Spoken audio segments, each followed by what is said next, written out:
Hello বন্ধুরা, আসসালামু আলাইকুম। কেমন আছেন সবাই? আশা করি অনেক ভালো আছেন। আলহামদুলিল্লাহ, আমি অনেক ভালো আছি। এই তো আমাকে নিয়ে এসেছে সরিষা ক্ষেত দেখাইতে, আমাদের গাছগুলো কত বড় হইলো সেগুলো দেখাইতে।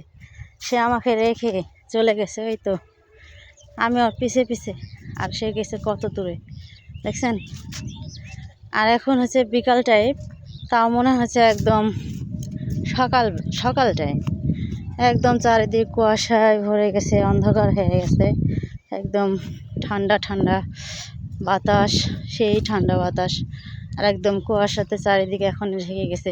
মনেই হচ্ছে না যে এখন বিকাল সময়, কিন্তু একদম কুয়াশাতে ঢেকে গেছে। আর এত ঠান্ডা, এখনই হাত পা জমে যাচ্ছে।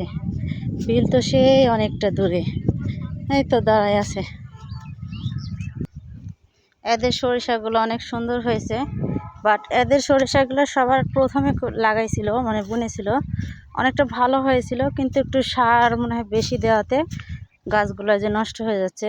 এই যে হলুদ হলুদ হয়ে গেছে, পুরা বিল একদম নষ্ট হয়ে গেছে। জানি না কতটুকু থাকবে, আল্লাহ ভরসা। আল্লাহ যতটুকু রাখার তৌফিক দিবে ততটুকু থাকবে। এবার আমাদের বিলে যাই দেখি কি অবস্থা। এগুলো হচ্ছে স্ট্রবেরি ক্ষেত। স্ট্রবেরি গাছ কেবল লাগানো হয়েছে, মাঝখানে যে রসুনের চারাও লাগাইছে, এগুলো স্ট্রবেরি। আর আমাদের ক্ষেত ওই তো ওখানে কাকতাড়ুয়া দাঁড় করানো হয়েছে, সেগুলো আমাদের।